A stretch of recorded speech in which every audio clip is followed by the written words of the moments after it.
Bom, meus irmãos, novamente graça e paz. Vou chamar aqui o pastor Ribeiro.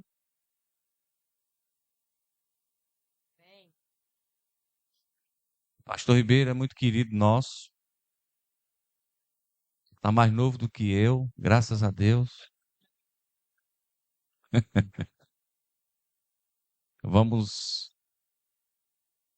Vou passar aqui a palavra para ele.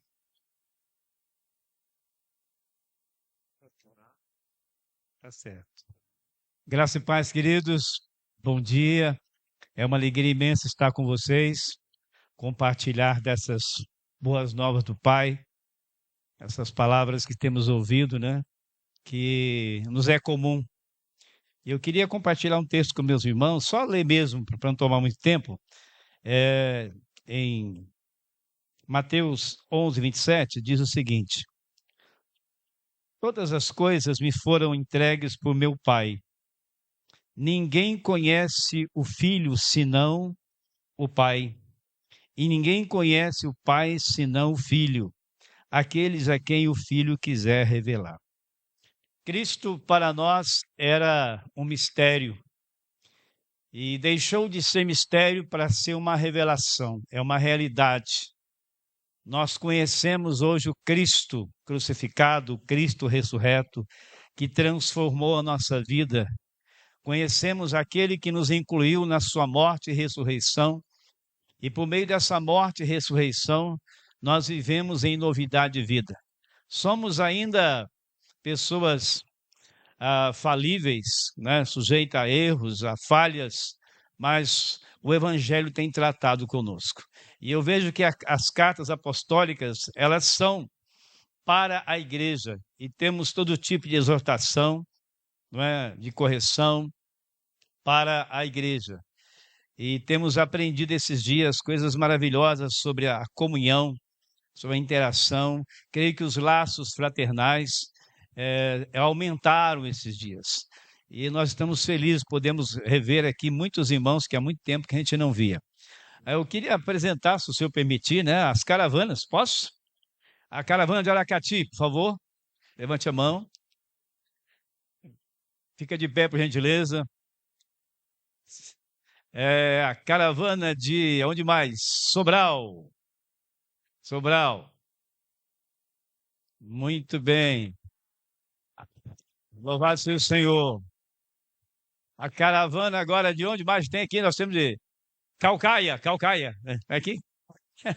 Caucaia. Glória a Deus. Cachoeira do Fogo. Oi? Cachoeira do Fogo. Cachoeira do Fogo. Cadê a caravana? Muito bem.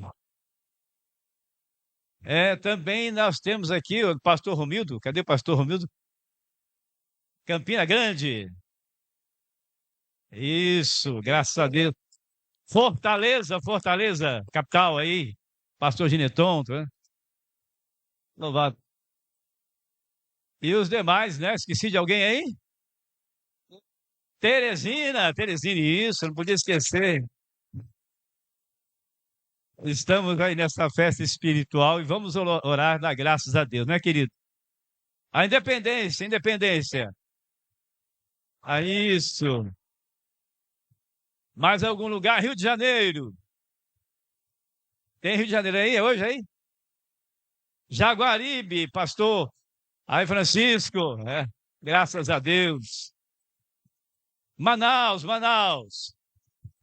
Ei, glória a Deus. Muito bem, então vamos esquecer. Paraná. Cadê o Paraná? Então vamos ficar de pé, dar graças a Deus, né, por esse dia, por essa manhã maravilhosa que Deus preparou para nós esse encontro. Pai santo, querido e amado, te damos graças, te louvamos, te bendizemos. Ó Deus, obrigado pela vida do pastor Glenn, de cada pastor, cada irmão aqui presente. O Senhor nos uniu, Pai, em Cristo, na cruz, na sua morte e ressurreição, para participar desta festa espiritual, essa alegria que nos é comum, a alegria da salvação. Obrigado pela nossa morte e inclusão no corpo de Cristo, e por essa novidade de vida que nós vivemos, e estamos aprendendo. Que a graça do Senhor seja com todos em nome de Jesus.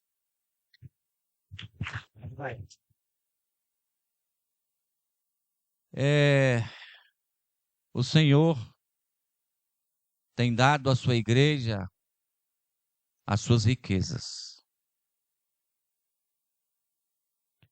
Agora não vamos subir monte com as nossas forças, com as nossas capacidades, com as nossas formações. A graça vai chegar até a gente. E é graça sobre graça. A gente vai queimando o combustível de uma graça que recebemos. Chega um momento, tenho que ir de novo ao trono da graça, para o carrinho andar novamente. Sei que muitas das vezes a gente tem uma expectativa em nós mesmos, e nós aprendemos que não pode, que não é legal, que tem que depender da graça, mas a gente consegue esperar em nós alguma coisa. E aí se frustramos, porque algo vai tomando de conta da nossa consciência lentamente. Mas o Senhor tem sido bondoso, tem derramado a sua graça sobre as nossas vidas, tem nos iluminado com o seu evangelho, e nós só temos a agradecer ao nosso Deus, que é o nosso Pai. Vamos ler aqui um texto rápido, passar aqui a palavra para o pastor Glênio. Está em Atos dos Apóstolos, capítulo 3. Nós vamos ler a partir do versículo 22 ao 26. Os irmãos já conhecem esse contexto, um contexto maravilhoso. Atos 3, 22 ao 26. Aquele coxo lá que estava na Porta Formosa, né? E Pedro, João, fez uma oração ali e ele começou a andar. Então, daí então surgiu essa mensagem de Pedro. Porque Moisés disse: o Senhor vosso Deus levantará dentre vós, irmãos, um profeta, semelhante a mim. A ele ouvireis em tudo quanto vos disser. E acontecerá que toda alma que não escutar esse profeta será exterminado dentre o povo. E todos os profetas, desde Samuel, todos quantos depois falaram, também anunciaram estes dias. Vós sois os filhos dos profetas e do concerto que Deus fez com nossos pais, dizendo a Abraão: na tua descendência serão benditas todas as famílias da terra. Ressuscitando Deus a seu Filho Jesus, primeiro o enviou a vós, para que nisso vos abençoasse e vos desviasse a cada um das vossas maldades. A gente entra na igreja, comportamento muda alguma coisa, os locais, os ambientes que frequentávamos muda alguma coisa, mas parece que a maldade nos segue. De vez em quando a gente dá uma cutucada num, uma cutucada no outro, mas quando a gente escuta o profeta, e a palavra de Deus diz lá em Hebreus, que ele hoje tem nos falado por meio do Filho. Esse é o profeta. E quando Jesus chega aos nossos corações,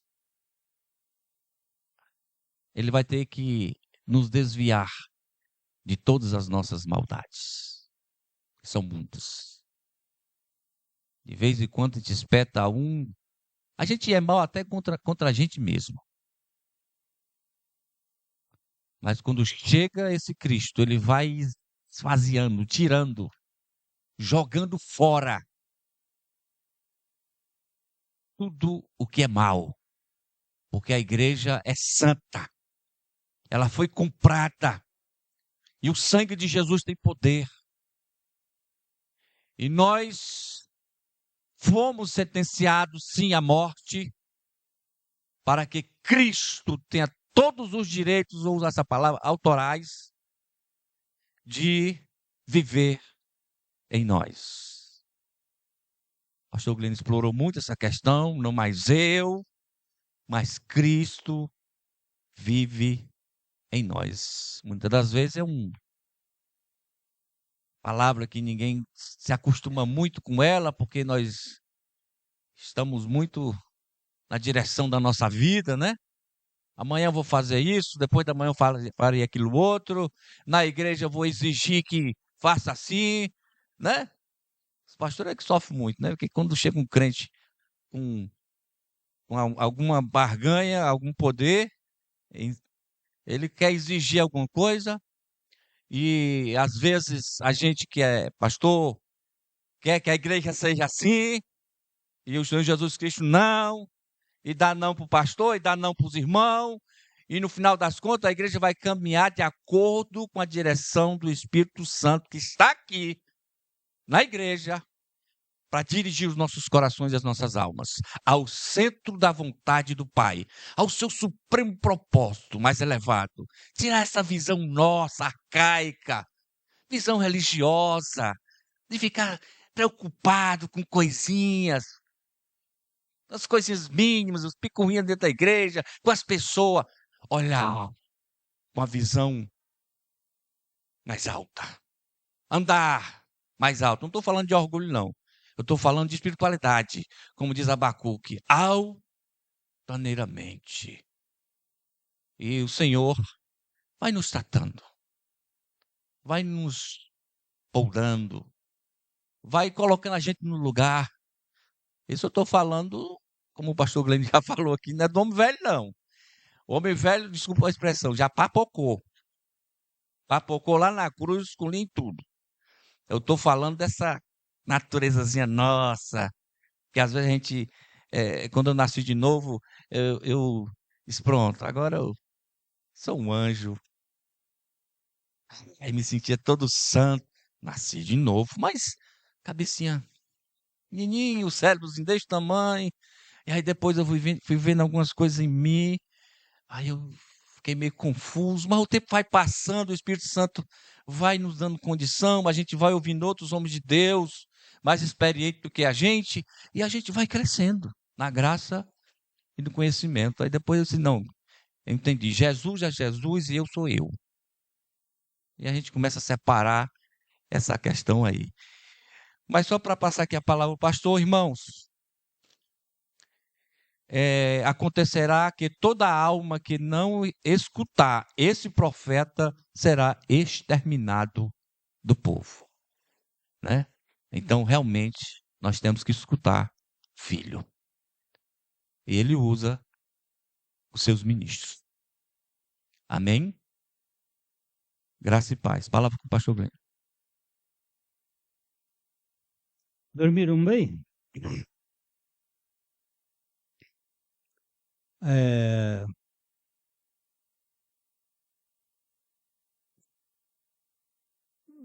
Eu não sou de fazer isso, mas me pediram. Põe o nome do Pix do Vale Street. Eu não nem mandei esses pedidos para copiarem aí, não. Mas eu vou dizer aqui. É o número dos CNPJ do Vale. Se alguém quiser, 90, hein?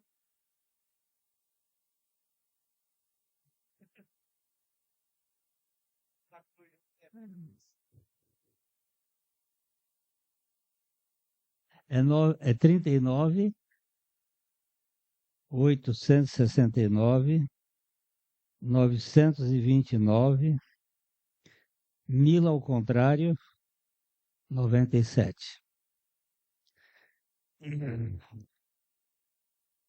Havia um pregador,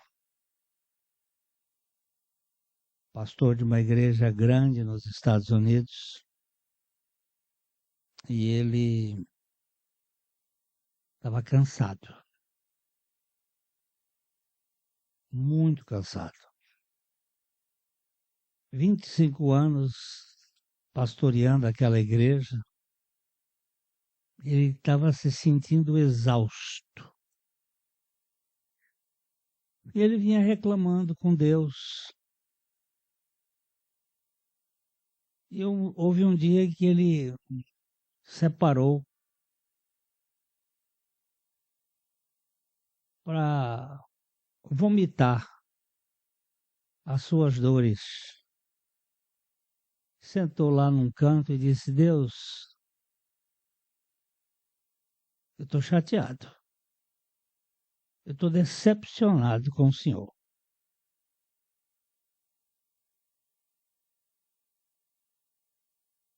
Eu tenho falado com o Senhor do cansaço que eu tenho e o Senhor não. O Senhor nem dá bola. O Senhor nem me escutar, me escuta. E ele ficou naquele pisotear da lama, reclamando de Deus. Ele disse: naquele dia Deus resolveu falar comigo. E foi uma voz bem audível. Deus falou: você está cansado de quê? Ele disse: cansado da igreja.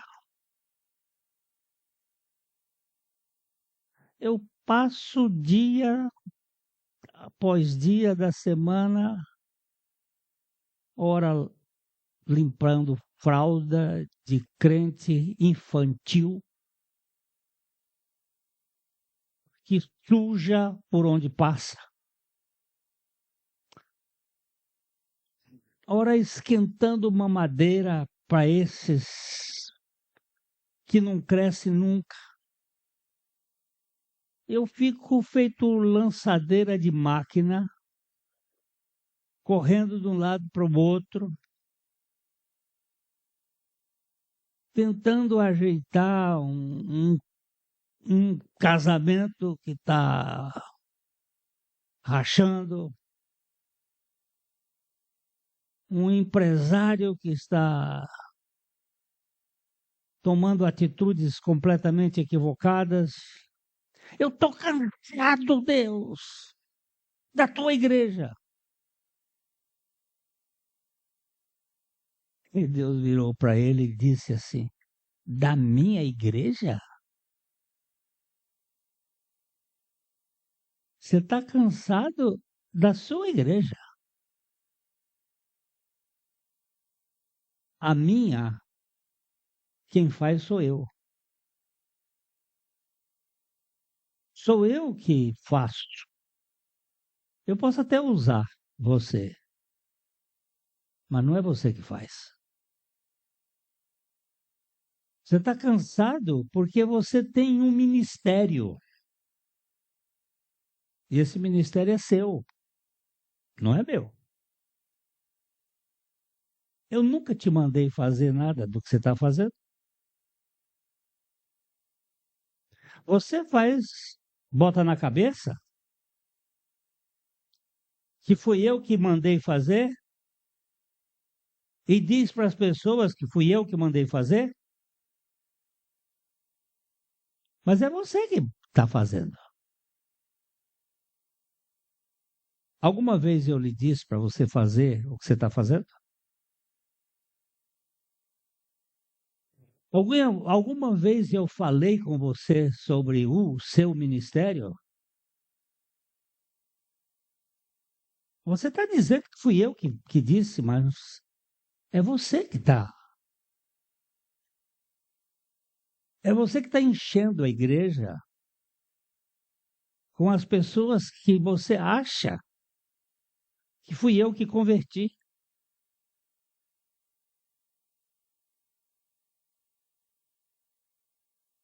Então o Wayne Jacobsen disse: e o que eu tenho feito durante 25 anos? Não é trabalhar na tua igreja? Deus disse: não, meu. Essa igreja é sua, não é minha. As minhas ovelhas cuido eu. Eu posso até usar você, mas não será por peso, não será por obrigação, não será por cabresto. Por que você está cansado? Porque você está levando nas suas costas uma igreja de ímpios. Quer dizer que todos esses anos eu trabalhei inútil? Não, você trabalhou para você. Por isso você está cansado. Essa lenga-lenga que você está falando aí é consequência do seu desânimo, porque você faz pela carne.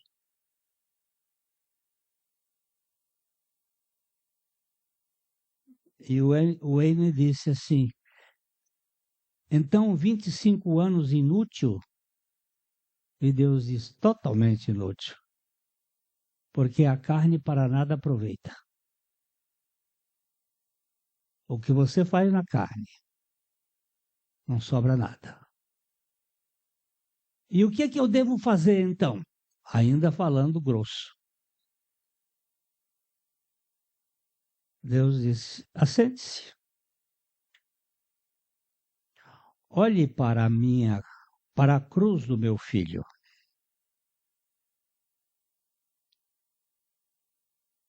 Perceba-se morto. E deixe que eu vou fazer na sua vida, por meio de você, a obra que eu quiser fazer. O senhor está dizendo que é para eu me sentar? Exatamente. Assente-se. Eu tenho que largar esse povo todo? Perfeitamente.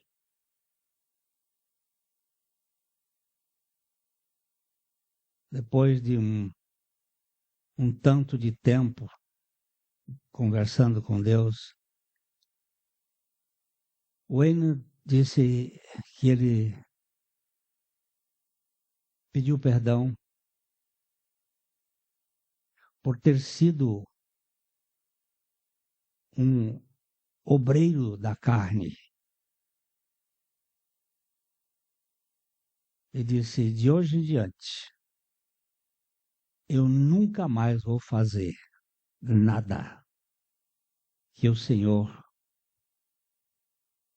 não autorizar. E vou me sentar. Confessou,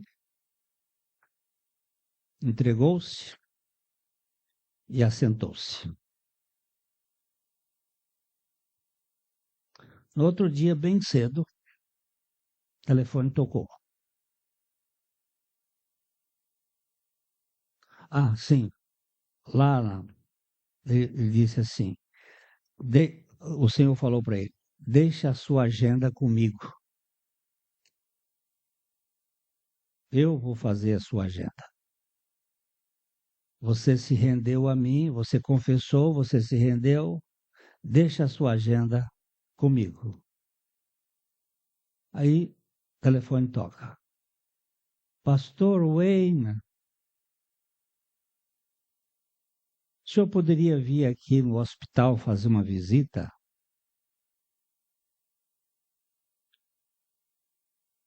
Essa é a primeira pessoa que o senhor já está mandando? É. E ele conta assim: nunca mais eu parei. Eu tenho trabalhado muito mais do que eu trabalhava anteriormente. Mas nunca mais eu cansei.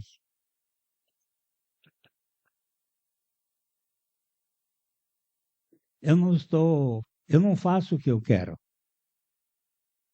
Eu faço o que ele quer. Às vezes ele me manda pescar. Eu vou pegar truta. E ele manda um outro cara do outro lado dos Estados Unidos para ir para aquele lugar pescar.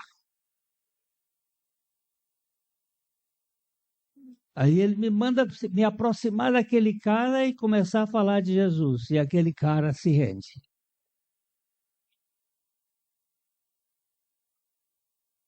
Mas eu nunca mais tive cansaço.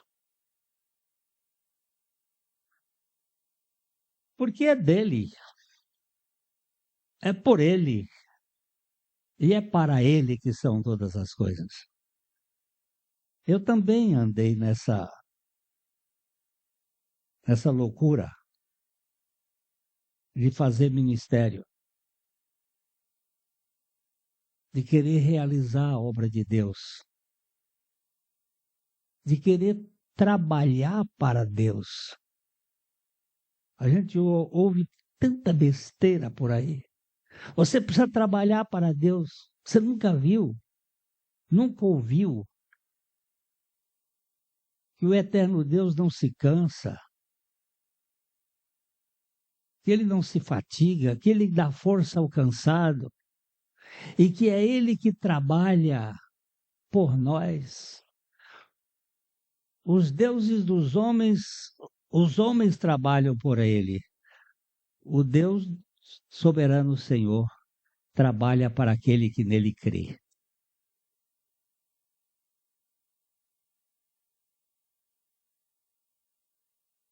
Eu até não gosto da expressão servo de Deus, para mim.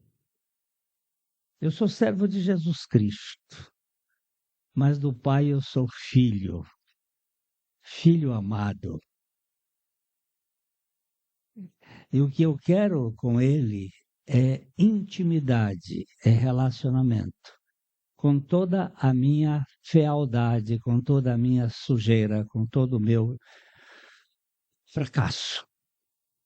Mas eu estou aqui. Pai,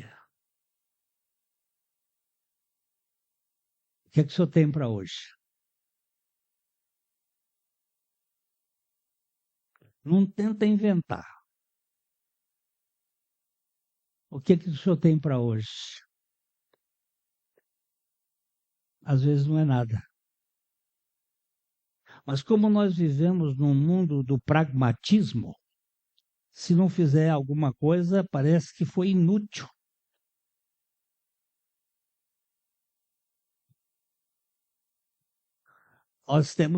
Nós buscamos resultados. Eu conversava com um pastor que ele disse assim: pastor Glênio, a minha igreja não cresce.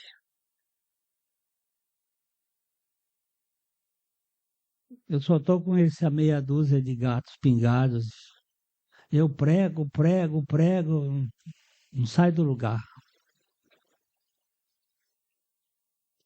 Ele disse: meu irmão, você acabou de dizer o problema. Você disse a minha igreja.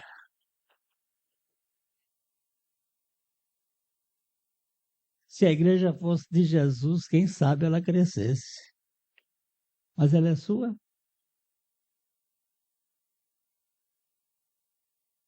E outra coisa, você prega e não dá resultado. Qual é a sua intimidade com o Senhor? Não, eu estudo muito a Bíblia. Estou perguntando de intimidade. Estou perguntando de estudo. Então, meus irmãos, nós sabemos que a obra de Deus é feita por Deus. E nós precisamos ter o cuidado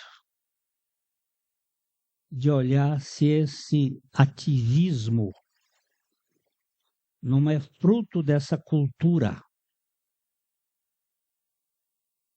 Ainda há pouco um irmão me perguntou o que o senhor faria para uma igreja que é monocrática, que o governo é de um pastor só. Eu digo, eu oraria sobre o assunto e pedir a Deus para ver se muda a mentalidade desse déspota, desse ditador, que eu também já estive nesse campo. E Deus tem aberto o nosso coração e mente para buscar uma governança comunitária, uma governança plural, uma governança de presbitério. Presbitério não é coisa de presbiteriano, é coisa de Novo Testamento, onde nós podemos compartilhar e buscar juntos em oração qual é a ordem do Senhor para as nossas igrejas, para a igreja do Senhor que nós estamos. Então, meus irmãos, essa palavra aqui tem como finalidade fazer uma reflexão sobre o que estamos fazendo.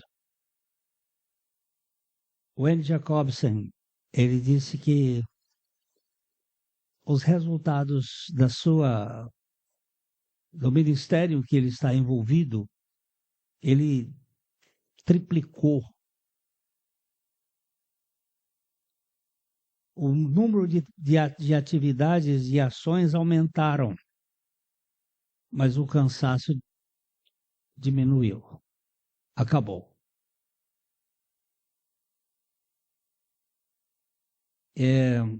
Vamos abrir as nossas Bíblias em Gálatas, capítulo 6. Gálatas 6,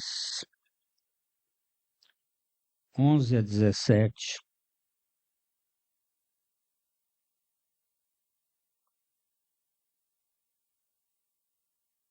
Eu vou ler aqui, depois a gente vai para lá. Vede com que grandes letras vos escrevi do meu próprio punho.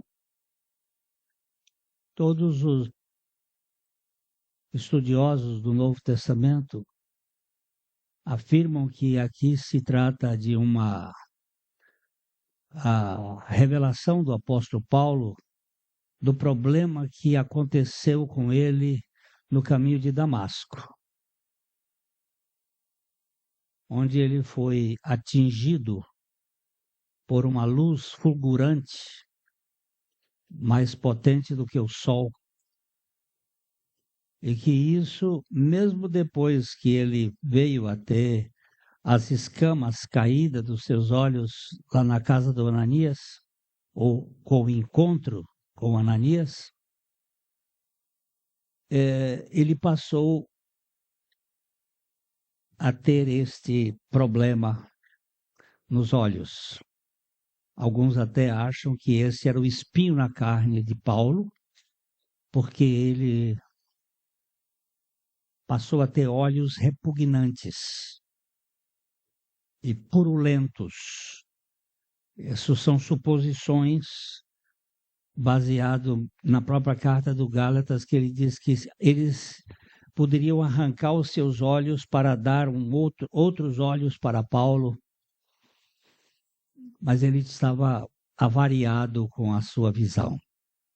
Por isso mesmo, ele sempre tinha amanuenses para escrever as cartas que ele ditava. Nós temos vários que escreveram cartas para ele. porque ele não podia escrever. Mas aqui é o único lugar em que aparece que ele escreveu o seu, como é que se diz, o seu epílogo. Estou escrevendo aqui as últimas coisas. Veja que grandes letras. Alguns até dizem que o grego aqui mudou. Ele escrevia num grego, o amanuense escrevia num grego koiné menor, e ele aqui escreveu no grego com letras maiúsculas, grandes, letras grandes. E então ele diz: todos os que querem ostentar-se na carne, esses vos constrangem a vos circuncidardes, somente para não serem perseguidos por causa da cruz de Cristo. Ele está se referindo aqui aos judaizantes. Judaizante é aquele que entra no cristianismo sem ter saído do judaísmo.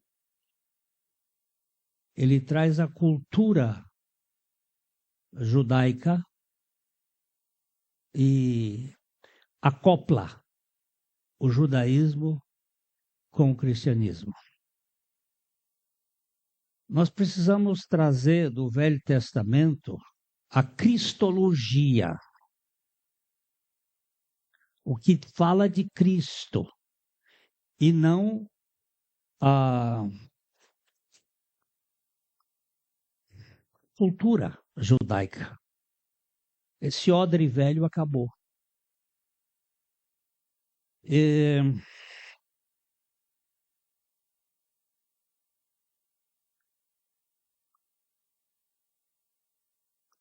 Eu tive um professor de filosofia da religião cristã, Dr. Reinaldo Purim. Era um erudito, um homem muito sério, e pastor de uma igreja simples em Bangu, no Rio de Janeiro. E eu não sei como é que ele compatibilizava a erudição dele, o doutoramento dele, com uma igreja simples, uma igreja de grande parte de analfabetos.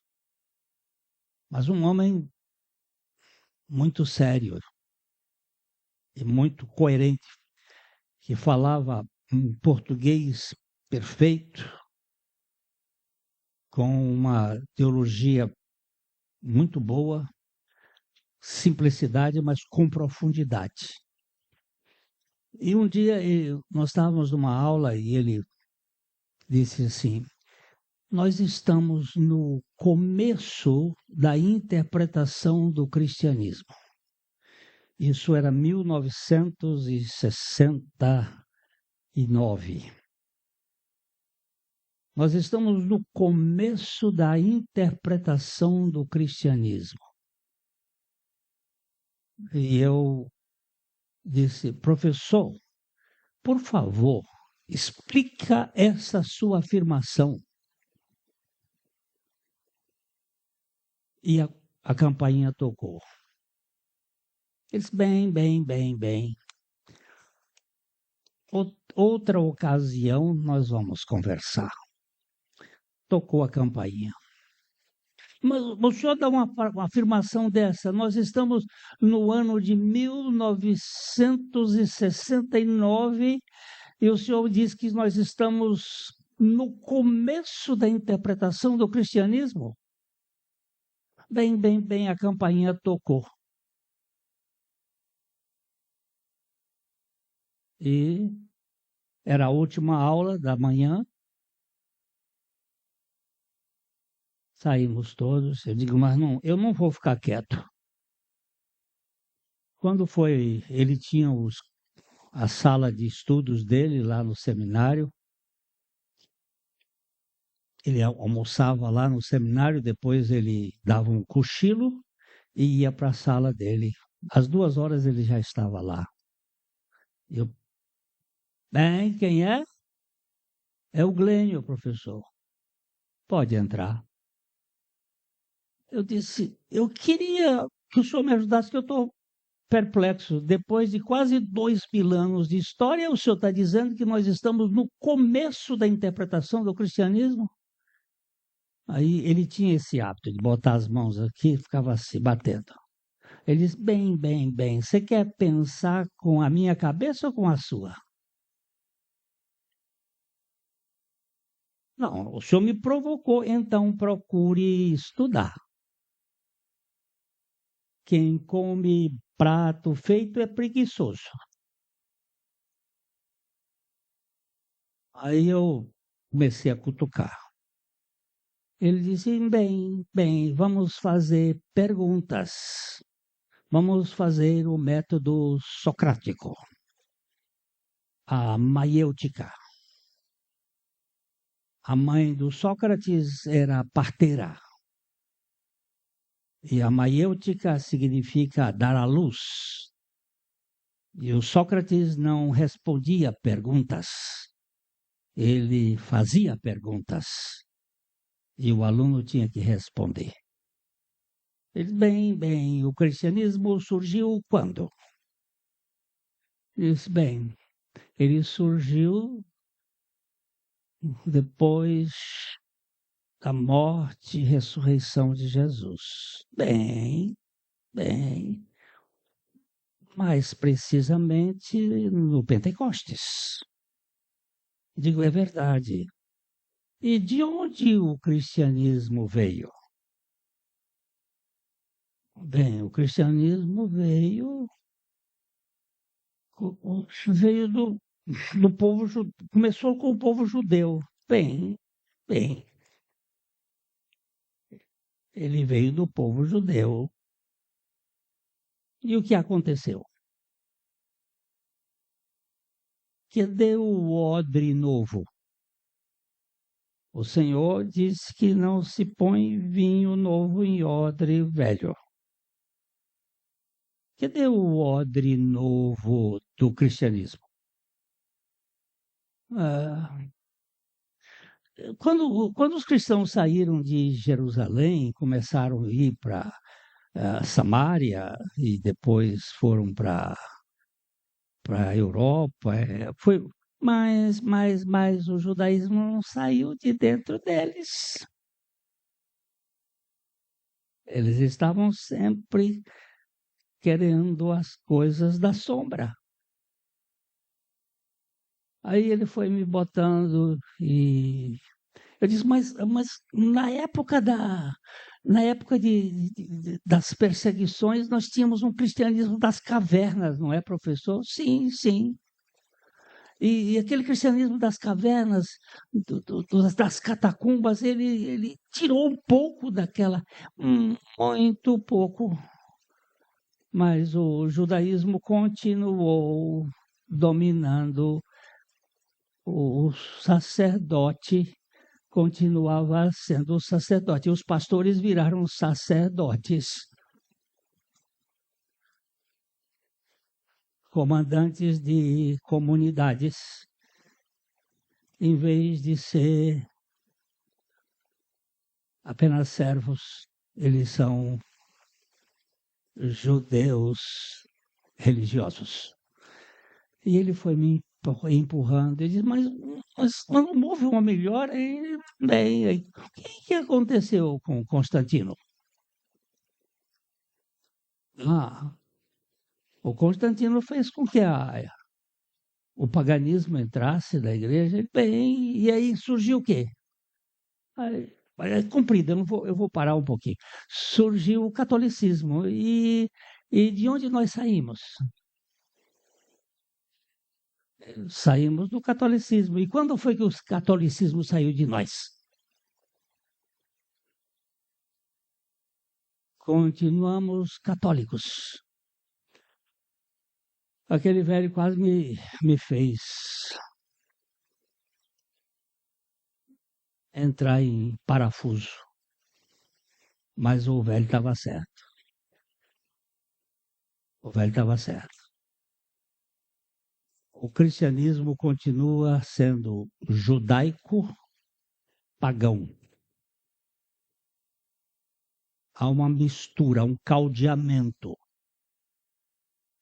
A Reforma Protestante tentou fazer muitas limpezas, mas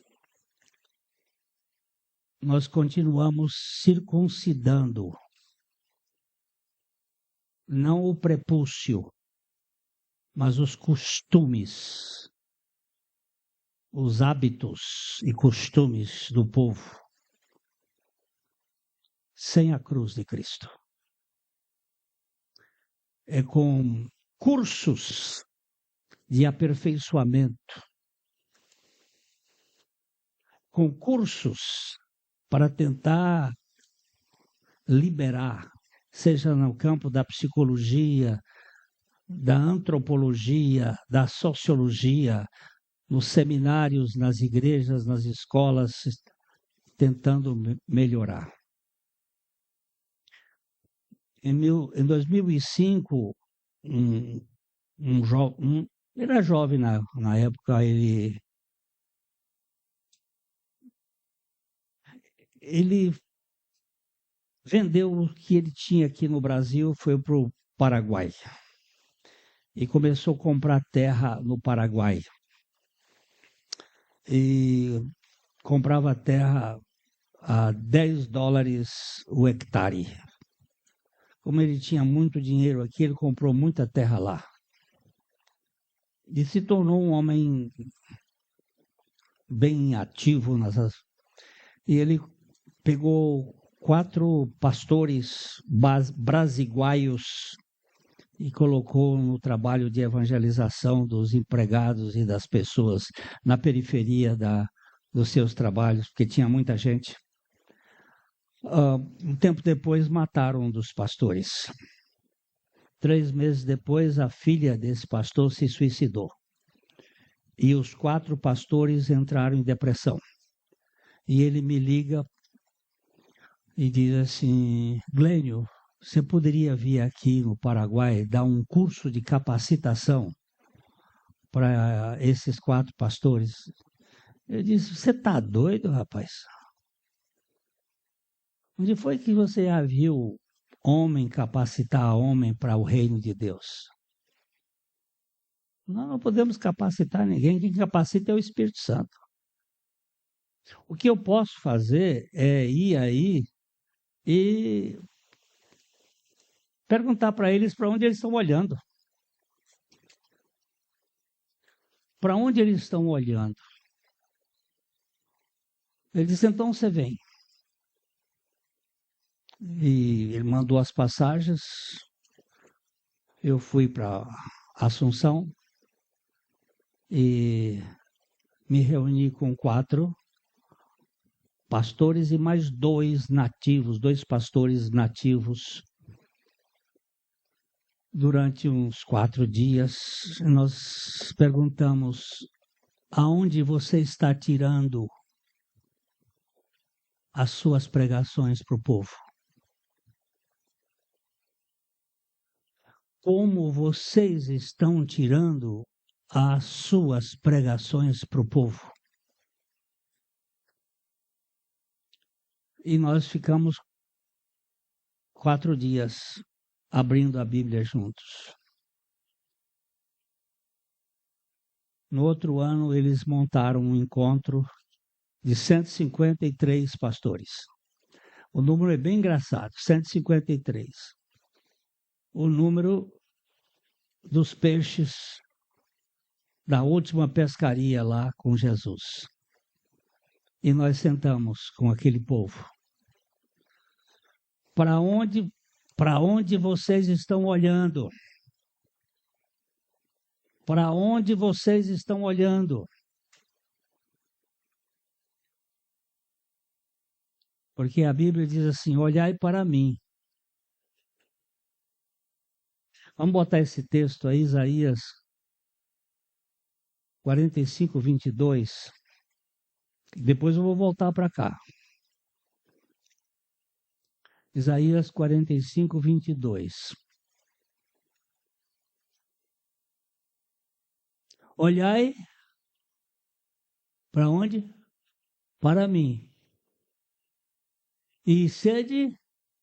Essa palavra salva aqui, será que dá para mexer com ela aí?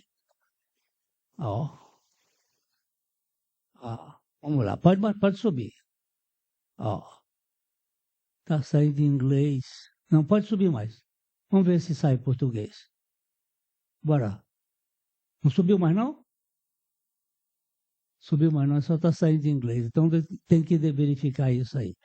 Mas essa palavra pode ser salvo, ela pode ser saúde e pode ser santidade. Olhai para mim. Tem um livrinho que está ali, eu acho que está aí, chama A Salvação da Alma. Fui salvo, estou sendo salvo, serei salvo. Que trabalha um pouco essa questão. Hein?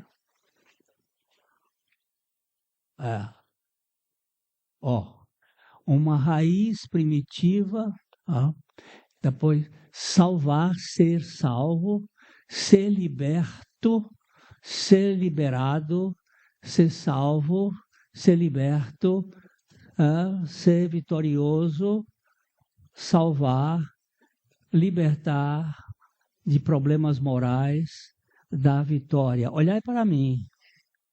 E pode ser também ser saúde, né? Saúde, e pode ser também santo. Olhai para mim. Para onde você está olhando? Está olhando para o outro pastor que está progredindo e você não? Está olhando para o outro pastor que está regredindo e você está tendo sucesso? Está olhando para a outra denominação? Está olhando para onde nós estamos olhando? Ele manda olhar para ele. E quando nós começamos a ver as nossas ambições, às vezes a inveja, o sucesso do outro nos incomoda.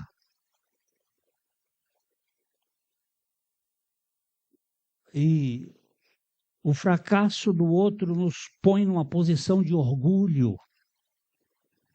Então, gente,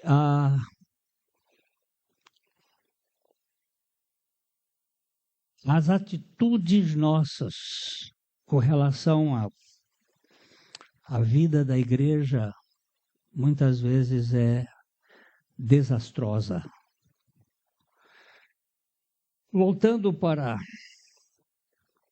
Gálatas, verso 13, pois nem mesmo aqueles que se deixam circuncidar guardam a lei, antes querem que vos circuncideis para se gloriarem na sua carne. Aqui, dentro do contexto moderno, nós queremos tirar uma pessoa de uma igreja para a nossa e dizemos assim, olha, nós somos melhores e nós temos a mensagem certa, e aí nós começamos a aliciar as pessoas em vez de pregar o evangelho e deixar o evangelho fazer a obra na vida do tal. Porque a palavra de Deus é que tem que fazer, é Deus fazendo. Mas ele chega no verso 14, ele diz, mais longe o quê? Esteja de mim gloriar-me, senão na cruz de nosso Senhor Jesus Cristo, pela qual o mundo está crucificado para mim e eu estou crucificado para o mundo. Pois nem a circuncisão é coisa alguma, nem a incircuncisão, mas o ser uma nova criatura. E a todos quantos andarem de conformidade com esta regra, paz e misericórdia sejam sobre eles e sobre o Israel de Deus. Quanto mais, ninguém me moleste, porque eu trago no corpo as marcas de Jesus. Porque o apóstolo Paulo resolve enfatizar toda a glória à cruz de Cristo. O que é isto?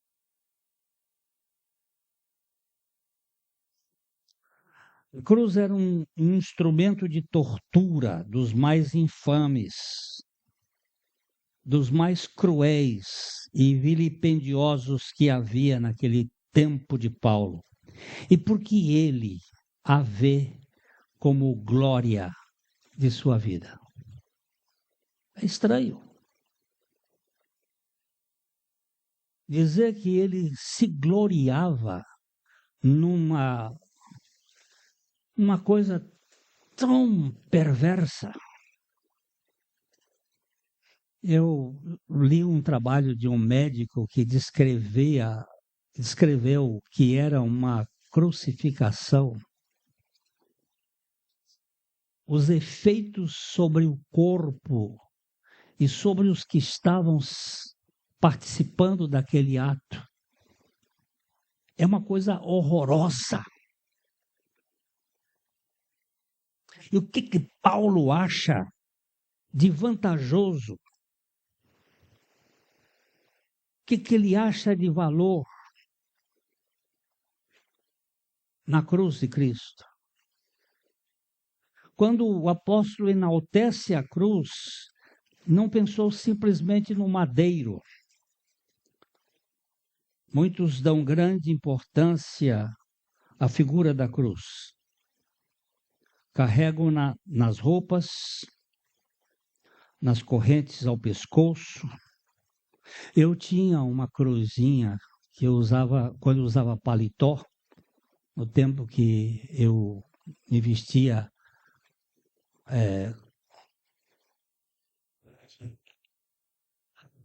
aquelas fardas de pastor, né? E eu tinha uma cruzinha de ouro que um amigo me deu e eu botava ali na coisa. Um dia eu estava me penteando no espelho, já de terno, e eu olhei para aquela cruzinha ali e veio aquela... O que essa cruz está fazendo aí? Eu não quero essa cruz na lapela. Eu quero essa cruz na sua vida.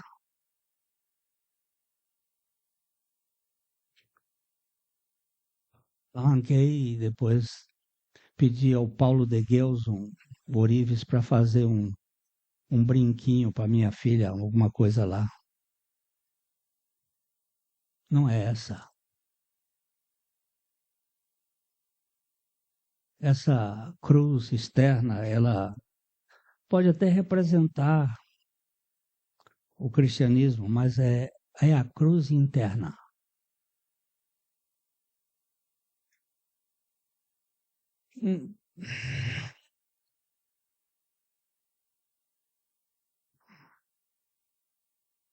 Do que o apóstolo Paulo poderia se gloriar? Ele poderia se gloriar de sua origem. Quem é você, Paulo? Meu nome é Saulo, ou Saul, o nome do primeiro rei, e era da minha tribo, da tribo de Benjamim. Eu poderia me orgulhar de que eu descendo da tribo de Benjamim, eu era hebreu de hebreus, eu não sou fruto de casamento de uma hebreia com um homem. Você sabe que hebreu só pode ser hebreu quando ele é filho da mãe. Hebreu de fato. Só os filhos de Sara, ou só o filho de Sara e os seus descendentes são hebreus. Os outros não são hebreus de hebreus. quando uma mulher hebreia casa com um homem não hebreu, o filho não pode ser considerado hebreu de hebreus. Eu estava numa casa, eu vou contando o caso assim. Eu estava numa casa lá em Alphaville, em São Paulo. Um homem bem de sucesso me convidou para. Eu estava pregando numa igreja presbiteriana, ele me convidou para almoçar na casa deles. E ele era judeu. E ele casou-se com uma moça cristã e depois ele foi convertido. Eu creio que ele foi convertido, porque algumas pessoas se convertem, mas Deus converte alguns, né? Alguns se convertem. E esses que se convertem são uma desgraça, mas tá lá. Aí eles estão sentados e a mãe dele, que era uma judia de 4 costados, hebreia de hebreia, sentada lá, de repente ela virou e diz assim: os filhos das minhas filhas são meus netos, mas os filhos dos meus filhos eu não sei. Aquilo causou um constrangimento. Estava a nora lá, estavam os netos dela lá. E ela, como uma boa judia de 4 costados, os filhos das minhas filhas são meus netos. Agora, os filhos dos meus filhos eu não sei.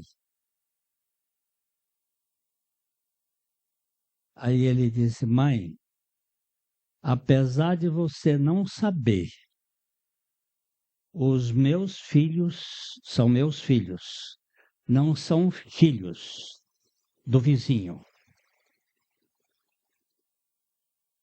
E nem minha mulher é adúltera. Mas ela nem corar, corou. Porque diz que quando a pessoa cora, ainda bem que tem um pouco de vergonha. Mas eles são duros. São radicais. E Paulo poderia se gloriar porque ele era hebreu de hebreus. Quanto à lei, ele disse, irrepreensível. Quanto à posição, eu era fericim, eu era fariseu, eu era dos puros, eu era da estirpe. Ele podia se gloriar de tudo isso. A sua origem era extraordinária. Quem é você? Ah, eu sou filho do marquês, do seu quê. Aí traz o pedigree.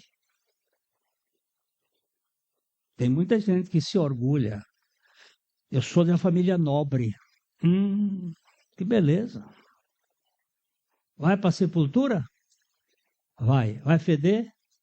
Vai. Então, é bom considerar.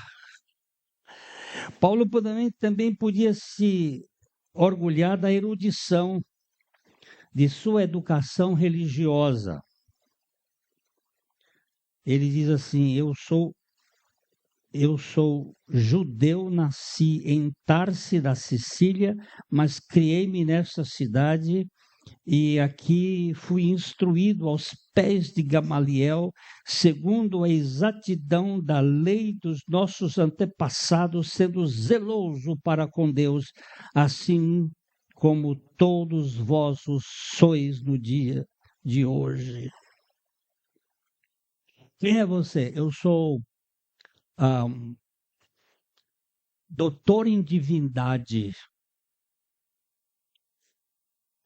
formado pela Universidade de Oxford. Não, eu perguntei quem é você. Isso eu estou falando com um doutor, uma vez, conversando me apresentaram, eu disse, quem é você? Eu sou doutor em divindade. De misericórdia. O cara que é doutor em Deus e divindade, formado pela Universidade de Oxford, pode se orgulhar disso. Paulo podia se orgulhar de sua educação aos pés de Gamaliel, o maior mestre da época. Olha só. Ele também podia se gloriar na conduta exemplar que ele tinha. E na minha nação, quanto ao judaísmo, avantajava-me a muitos de minha idade, sendo extremamente zeloso das tradições dos meus pais. Ele podia se orgulhar da conduta exemplar que ele tinha.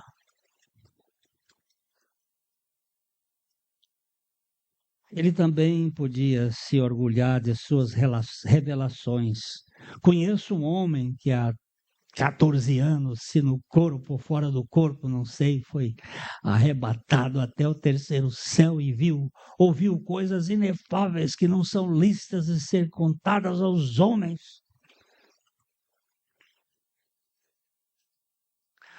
Rapaz, eu tive revelações de Deus. Aí os caras começam a contar.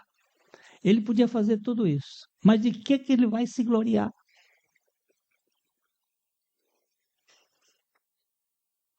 A cruz de Cristo. Por quê? Porque na cruz eu fui crucificado para o mundo e o mundo foi crucificado para mim. Nem eu olho para o mundo, nem o mundo olha para mim, porque eu não dou bola.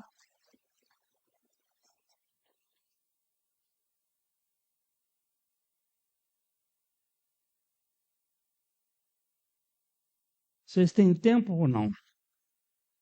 Tem? E por que a cruz é o ponto central do ministério de Jesus? Olha, vamos dar uma olhadinha agora. Vamos pegar João 12, 27 e 28. João 12, 27 e 28.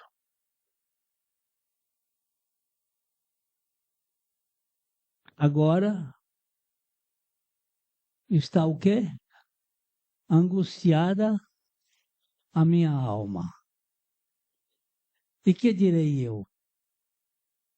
Pai, salva-me desta hora. Mas, precisamente, com este propósito, vim para esta hora. Pai,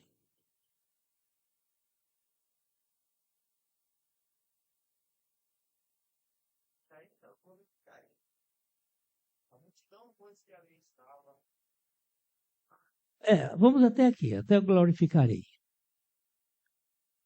Pai, será que é possível sair desse momento, dessa hora? Não, filho. Foi para essa hora que você veio. Qual é o ponto, meus irmãos queridos, o ponto mais importante do ministério de Jesus? Foi o primeiro milagre das bodas de Caná da Galileia? Não, isso foi excelente, maravilhoso, revela muita coisa. Foi a multiplicação dos pães para aquelas 5.000 pessoas ou para aqueles outros 4.000 pessoas? Não, isso foi maravilhoso. Foi a cura de cego, de paralíticos. Qual foi o ponto auge do ministério de Jesus? A cruz. Para esta hora eu vim. Agora, ele diz que esta hora ele veio. E eu, pregador, vou ficar falando de cura de Bartimeu. E ficar falando de cura de leproso. Eu vou falar de cura de leproso, mas eu vou levar para a cruz. Eu passo para olhar o texto, mostrar o texto, mas, meu amigo, se não tiver cruz, se não tiver Jesus Cristo crucificado, o que, que adianta você saber que Bartimeu foi assim, foi assado, e foi... O que adianta esse conhecimento se não leva à redenção?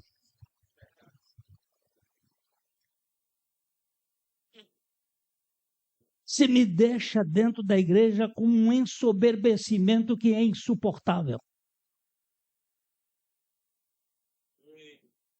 Cheio de dons, cheio de coisas, cheio de sapato alto.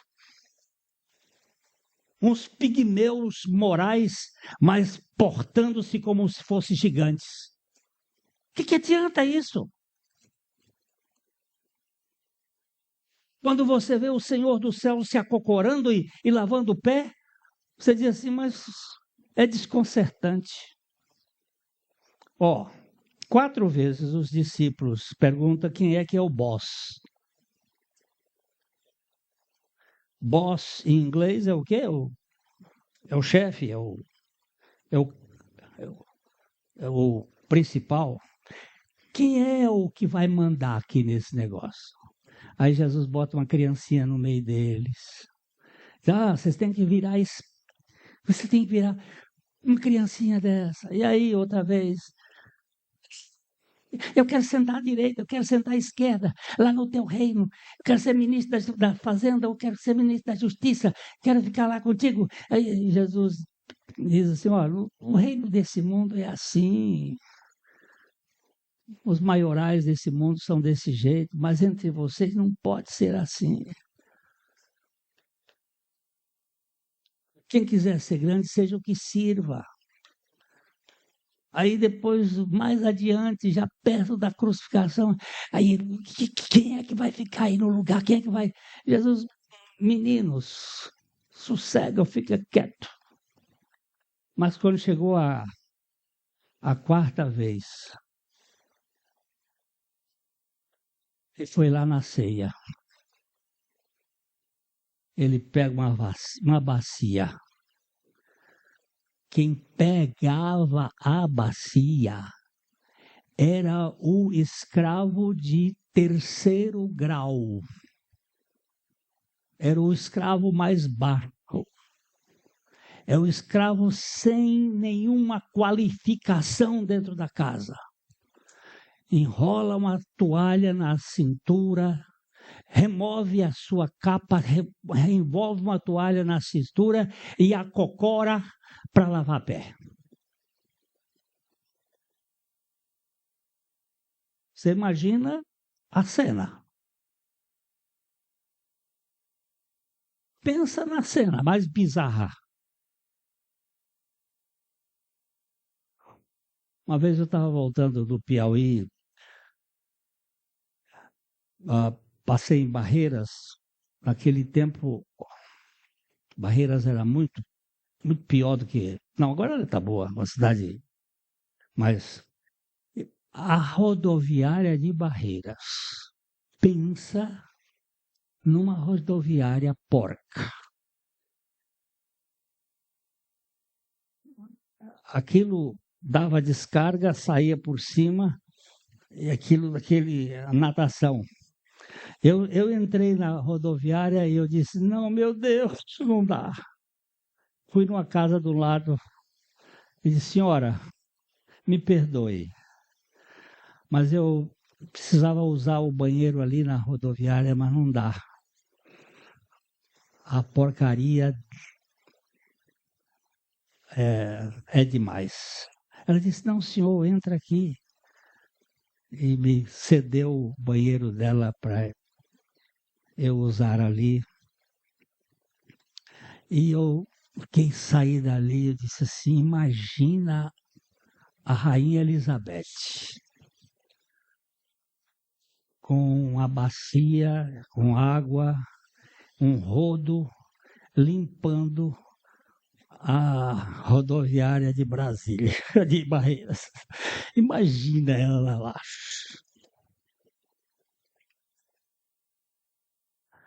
Eu fiquei pensando,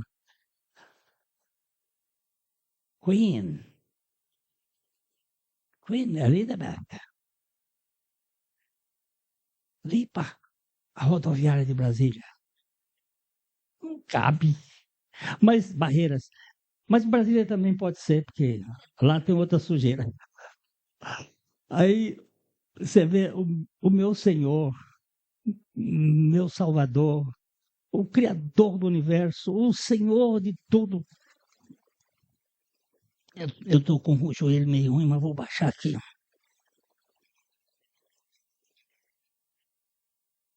Não vou tirar mais não, que eu já contei ontem. Lavando aquele... O Pedro disse, o senhor pode fazer com todo mundo, comigo não. Se não fizer parte, se não for com você, meu filho, você não vai fazer parte comigo. Essa arrogância é sua. Nós fizemos um teatro desses lá em Londrina. Nós pegamos 20 casais e vedamos 10 homens, 10 mulheres, e eles rodaram, e os outros não tinham os olhos vendados, e colocamos uma bacia, uma toalha, e não podia ser o marido e a mulher, não. Tinha que ser outro. Por exemplo, vocês dois não podiam ser. Você tinha que pegar um outro para lavar o pé da Ilma. Mas a Ilma não sabia, ela está sentada lá. E ela pensava que era o César que ia lavar o pé dela. E aí começava a lavar o pé. Quando tirava a venda. E faz isso. Eu não sou dele. O orgulhão não cabe dentro. Mas foi um chororô. Foi um chororô que vale a pena.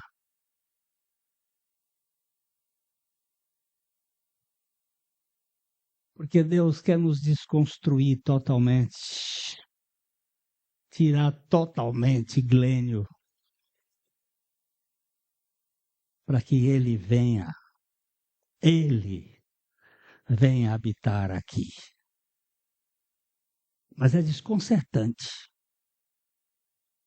É uma coisa muito difícil de nós entendermos esse processo. A cruz é o ponto central do ministério de Cristo. E eu prego tudo menos o que ele veio fazer aqui na terra. Para isso eu vim fazer. Porque na cruz foram cumpridas as maiores promessas. Foi lá que Deus esmagou a cabeça da serpente. Porque foi o filho da mulher que veio para... Ali tinha um... Aqui, vocês já viram o filme A Paixão de Cristo? Alguém aqui viu? A Paixão de Cristo. É um filme bem interessante. Mas há um momento antes da cruz em que um ser... Como é que se chama esse ser? Assexuado. Ele anda por trás, tentando remover Jesus Cristo da cruz. E a serpente andando ali. Como foi visto anteontem, a ceia do Senhor com toda uma gama de pessoas drag queens e outros grupos imitando os apóstolos e fazendo uma zombaria daquele quadro de Leonardo da Vinci, da Ceia do Senhor, que é o projeto do mundo anticristo. É isso que ele tenta fazer. Mas se nós quisermos ser saudáveis, biblicamente falando, nós temos que olhar para a cruz de Cristo. Irmãos, eu vou parar por aqui, mas eu vou contar uma história, vou ler uma história. Tem várias coisas que eu devia dizer hoje, mas certo funcionário de uma empresa, ele foi chamado um dia ao gabinete do dono da empresa. Sem meias palavras, o homem foi direto ao assunto. Estamos reestruturando a empresa e precisamos de uma pessoa exatamente do seu tipo para ocupar uma importante gerência. Analisamos o seu currículo e vimos que só uma pessoa como você podia ocupar esta função. Mas você é crente e esse cargo é incompatível com a sua fé, de modo que você terá que fazer uma opção entre a promoção no emprego e a sua fé. Mas não se preocupe, você não precisa responder agora. Vá para casa, hoje é sexta-feira, pense e na segunda-feira nos diga o que você decidiu. Ele foi para casa envolto num manto de dúvida e naquele final de semana seu coração virou um campo de batalha entre o certo e o errado. Foi uma verdadeira guerra.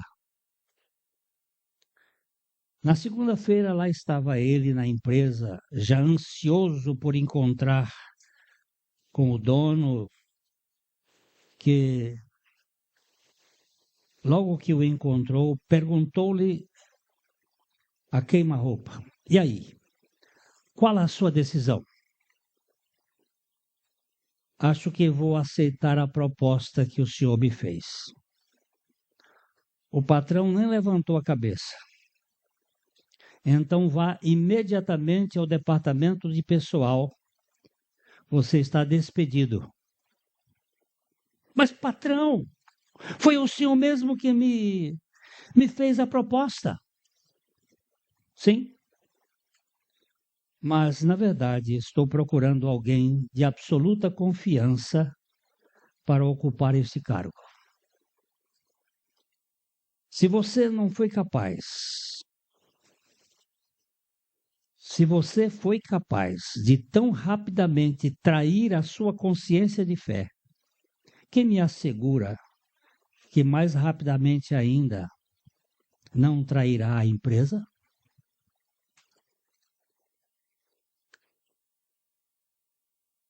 Está na igreja, mas não está em Cristo. Tem bom comportamento, tanto é que eles viram que o currículo dele era top. Mas é aqui que está o ponto.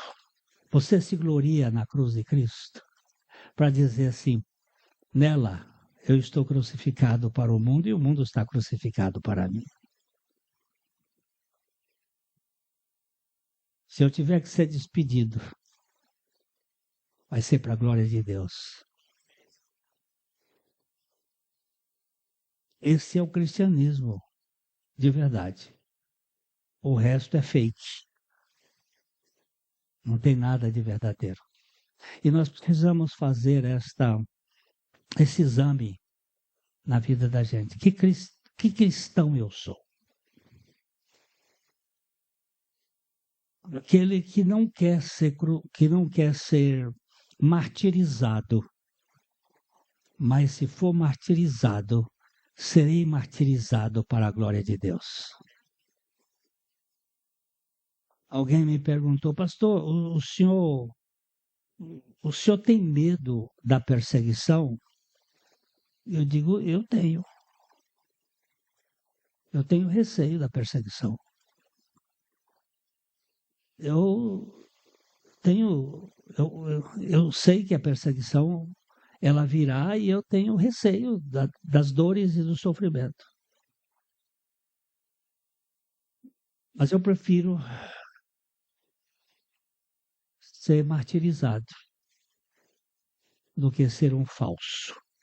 Eu contei isso para aqui do menininho, do rapazinho, que o pai estava sendo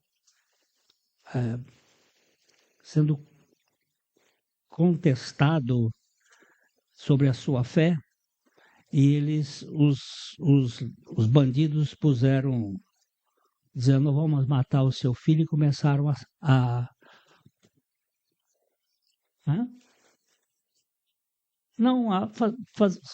feri-lo, torturá-lo. E o pai,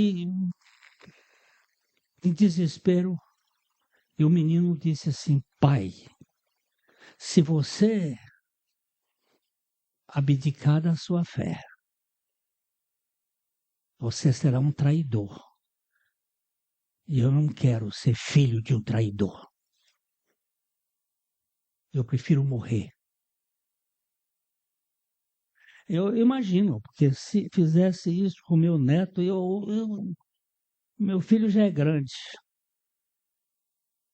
Mas o meu neto, hoje eu liguei para ele, porque o avô dele, o outro avô dele morreu hoje. E ele estava em prantos. Disse, olha, vovô está aqui no Ceará, ele nem vai poder participar com você aí. Mas vovô ama você muito, meu filho. Ele disse, sim, vovô. E nós dois choramos ali. Agora a gente se pegava, nega a sua fé, o Felipe vai morrer. Eu tenho a impressão que eu vou ser martirizado. Porque entre Felipe e Jesus Cristo está na prioridade. Ainda que eu ame Felipe loucamente. Irmãos, nós temos que olhar a nossa fé. Onde está a nossa glória? No sucesso, no êxito, no ministério, na família ou na cruz de nosso Senhor Jesus Cristo, na qual fomos crucificados com Ele. E Ele é a nossa vida. Pai, esse é um assunto sério demais para o meu coração. Eu não quero ser apenas um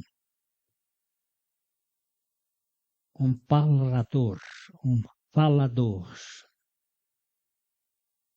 um papagaio que fala, mas sim, eu quero confessar dessa manhã, a minha morte e ressurreição com Cristo, e que Cristo é a minha vida.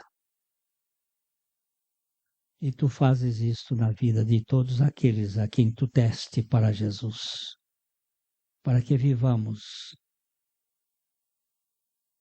na seriedade da tua obra, para a glória do Senhor. Amém, Jesus.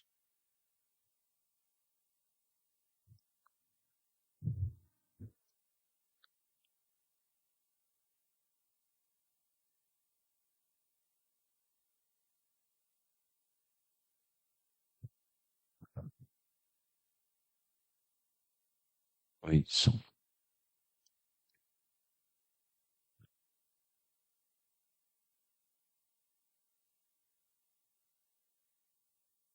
Meus amados, graças a Deus por Jesus Cristo. Graças a Deus pelo seu evangelho.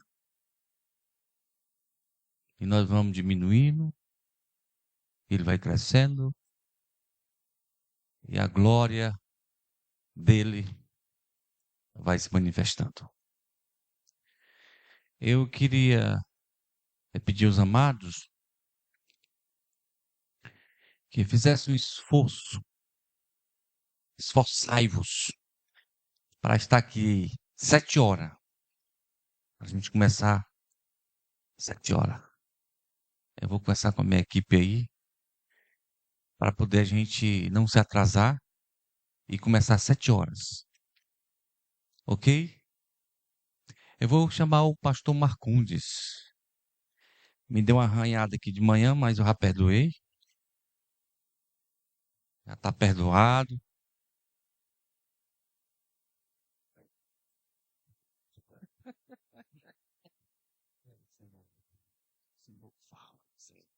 Pedi o pastor aqui para fazer uma oração final, para a gente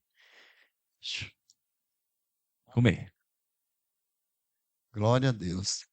E aí, só uma sugestão para a noite, quando terminar tudo, aí a igreja, os irmãos estão aqui, ora pela equipe que nos abençoou nesses dias, né? Com esse manjar espiritual e físico. E depois os irmãos oram pelos que vão pegar a estrada. Em nome de Jesus. Graças te damos, ó Pai, pela tua infinita misericórdia e bondade, pelo teu grande amor manifestado na pessoa do teu Filho, nos incluindo ali no seu corpo para que, mortos para o pecado, pudéssemos viver para a justiça. E te agradecemos, ó Pai, por esta palavra. Te agradecemos porque tu continua falando, Senhor. Tu continua tratando. Age, Senhor, em nossas vidas, na minha vida e na vida de todos os irmãos e liderança, Senhor, que aqui estão. Fala conosco, Pai, para que nós tenhamos a compreensão que é tu quem faz e não nós, Pai. Em nome de Jesus, nos leva, Senhor, para a escola, o Deus poderoso, e abençoa, o Deus, continuamente esses momentos de comunhão. Em nome de Jesus, amém. Glória a Deus. A graça e a paz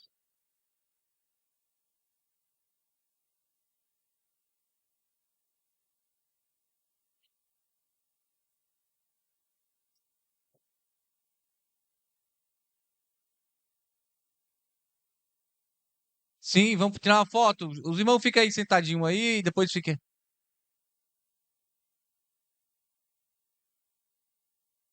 Vocês gostam de mar, né? Tá bom, pois então vão lá, tirar foto lá. Pode ir lá, tirar a foto oficial aí.